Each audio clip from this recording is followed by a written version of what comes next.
वाणी में खिरती है मानो जैसे अमृत धारा।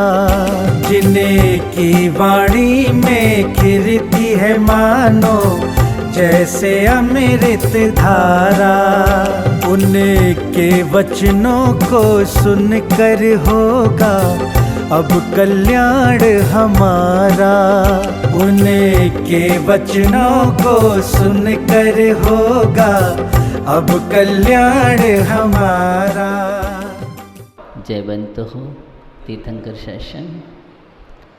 हम सभी भगवान पारसनाथ स्वामी की छत्र छाया में विराजमान हैं और अपने जीवन के लिए अच्छा बनाने के लिए, जीवन को उज्जवल बनाने के लिए हमें निश्चित ही अपने मन को साफ करना पड़ेगा।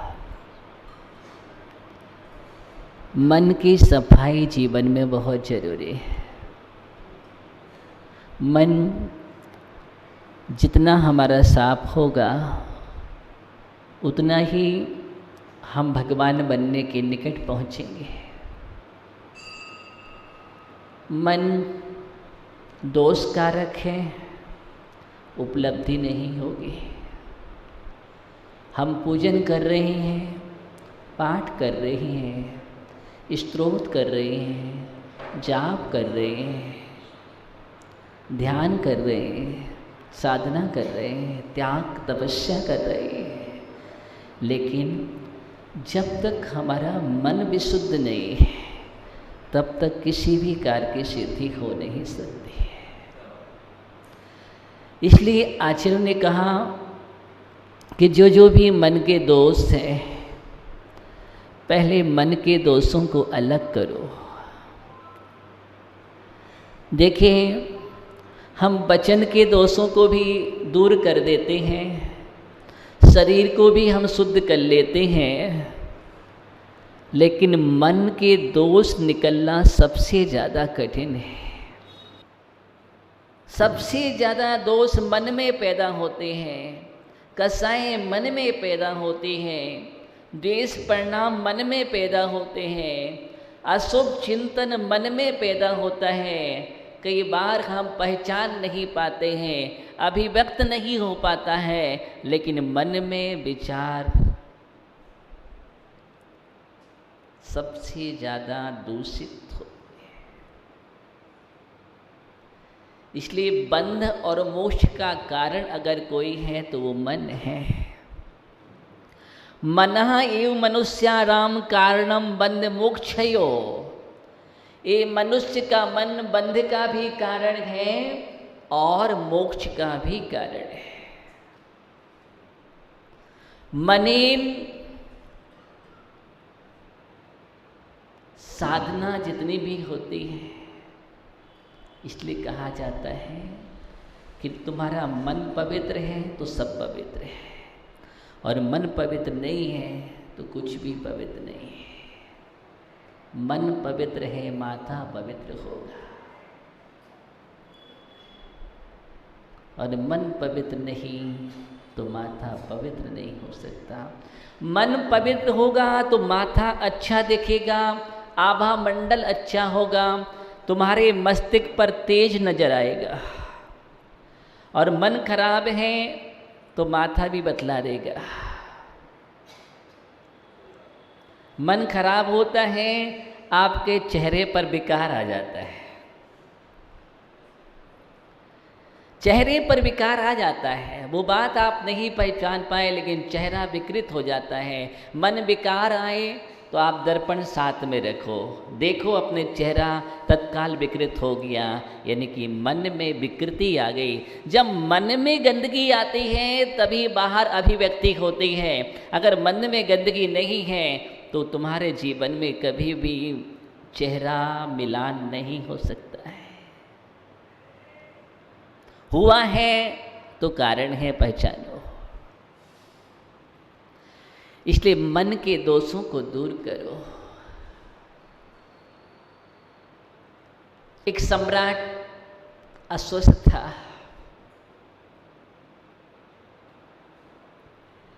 एक सेठ के मन में विचार आया कि सम्राट अस्वस्थ है, मृत्यु के निकट है, क्यों ना मैं चंदन की लकड़ी को बुला करके रख लूं। राजा की मृत्यु होगी तो चंदन अच्छे भाव में जाएगा और बहुत प्रॉफिट हो जाएगा। इसलिए उस राजा ने, सेठ ने चंदन को रख लिया। नियोग की बात, राजा का असाता वेदनी कर्म दूर हो गया।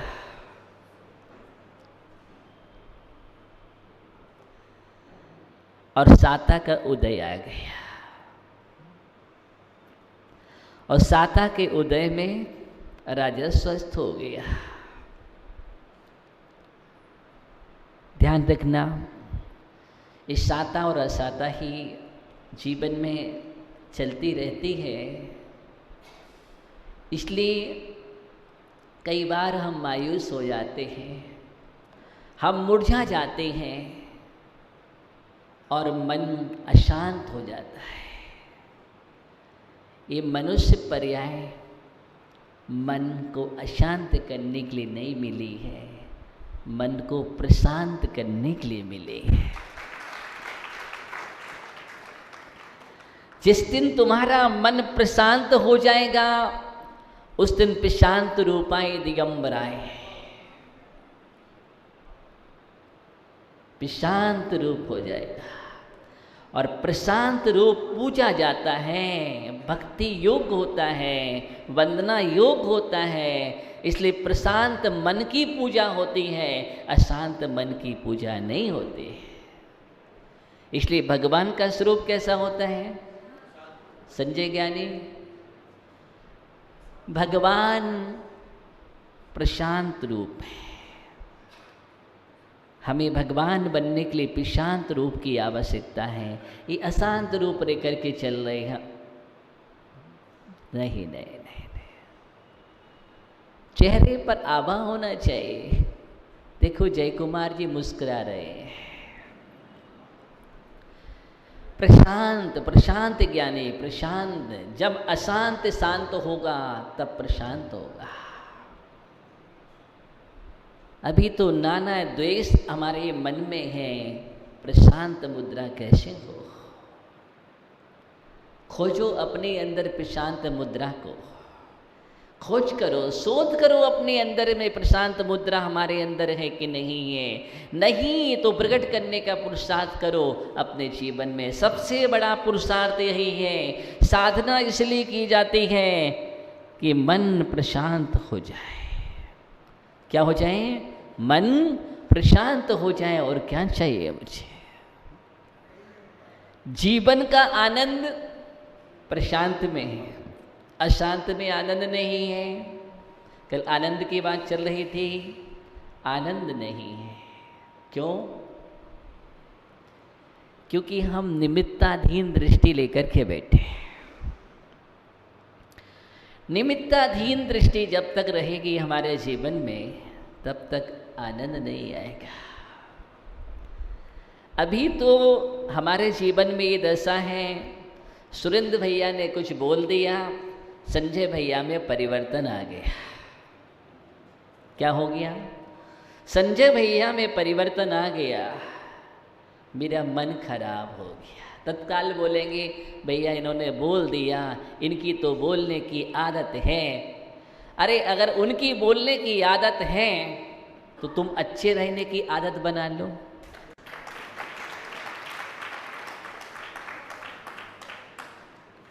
कहीं न कहीं तो आदत मुझे ही बदलनी पड़ेगी। मन खराब मत करो, मन खराब मत करो। मनोज भैया, मन उजला होना चाहिए।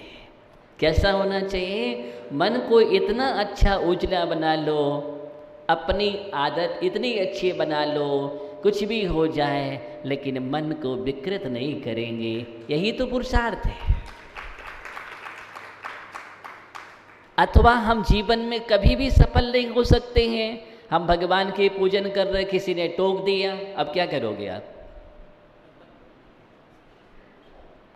भैया उनकी टोकने की आदत है, लेकिन उस टोक को स्वीकार नहीं करना ये मेरी आदत है।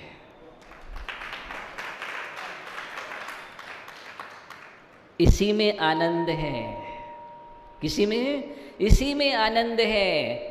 अथवा फिर मन विकृत हो जाता है, सबके मन खराब। अरे क्यों, क्यों खराब, क्यों खराब हो रहे हैं? इसका मतलब तुम्हारे जीवन में कोई पुरुषार्थ नहीं है, कोई पुरुषार्थ नहीं है। ध्यान दीजिए, जब तक तुम पुरुषार्थ नहीं करोगे तब तक कुछ भी नहीं मिलेगा। ध्यान दो।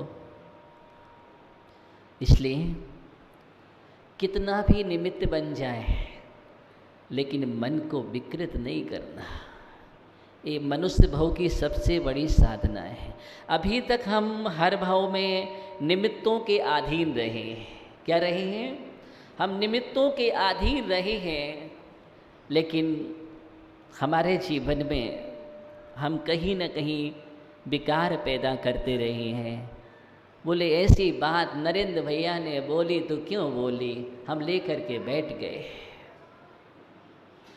लेकिन जब नरेंद्र भैया ने अच्छी बात बोली, उसको लेकर के नहीं बैठे।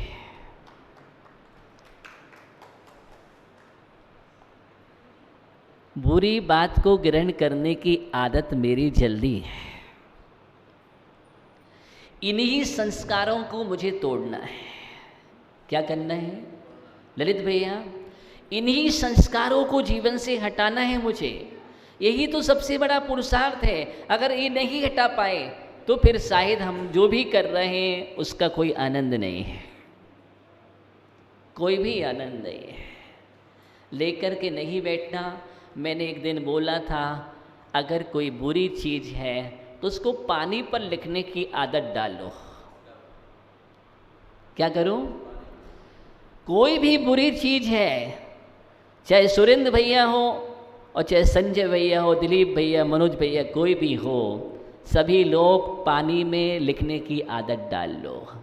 बोले अभी तो कागज़ पेन पर लिखने की आदत है, कागज़ पर लिखते हैं, लेकिन पानी पर लिखने की आदत, जिस जीव ने पानी पर लिखने की आदत डाल ली वह महापुरुष हो जाएगा। क्या हो जाएगा? वह महापुरुष हो जाएगा।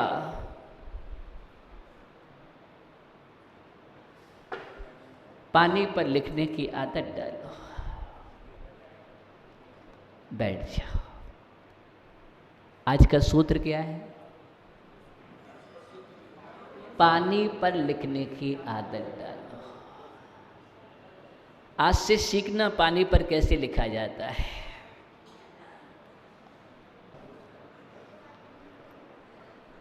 पानी पर लिखने का मतलब है, पानी पर लिखता है तो दिखता नहीं है। दिखता है क्या? पानी पर लिखा हुआ दिखता नहीं है। इधर खिंची उधर मिटी, इसलिए वो रेखा कभी भी नजर नहीं आएगी। और हम लोग कभी कोई पत्थर पर लिखता है, कोई पृथ्वी पर लिखता है और कोई धूली पर लिखता है। किस पर? पत्थर पर लिखो नहीं। ये पत्थर पर लिखने की आदत हमारी बनी हुई है, और पत्थर पर लिखा हुआ बहुत समय तक दिखता है। और लिख गया तो कई समय बहुत भावों की भाव लग जाते हैं पत्थर पर लिखा हुआ। आज से एक प्रतिज्ञा कर लो अपने जीवन में कि बुराइयों को हम कभी भी पत्थर पर नहीं लिखेंगे, पानी पर लिखेंगे, और अच्छाइयों को हमेशा पत्थर पर लिखेंगे। देखो, आपकी जीवन धारा बदल जाएगी। क्या होगी? आपकी जीवन धारा बदल जाएगी। कभी भी आपके जीवन में बुरे विचार नहीं आएंगे, बेमनस्ता ही नहीं होगी, दूरियां नहीं बनेगी। इसलिए मन की शुद्धि का उपाय यही है। ना मुझे पत्थर पर लिखना है, अनंतानुबंधी है, ना मुझे पृथ्वी पर भी नहीं लिखना है, अपित्याख्यान भी नहीं, पुरुषार्थ ऐसा करो। धूली पर, कई बार धूली पर लिख देते हैं, लेकिन हवा चलते ही मिट जाता है। लेकिन हम तो भावना उत्कृष्ट बना रहे हैं पानी पर। आदत बनी है, लिखने की आदत है। अच्छा लिखो मत, तो लिखना ही है तो पानी पर। ठीक है, देखो आप भगवान पारसनाथ स्वामी की छत्र छाया में हैं। कहाँ है शांतिलाल जी? पारसनाथ भगवान की छत्र छाया में जो रहता हो वो कभी कोई चीज पाषाण पर नहीं लिखता है, क्योंकि पारसनाथ भगवान का जीवन वो रहा जिन्होंने लिखा ही नहीं, लिखा तो पानी पर लिखा। इसलिए उत्थान होते होते पारसनाथ बन गए। इसलिए जीवन इतना सुंदर बनाओ। उन्होंने कभी देखा कि कमठ हमारे ऊपर उपसर्ग कर रहा है? नहीं नहीं,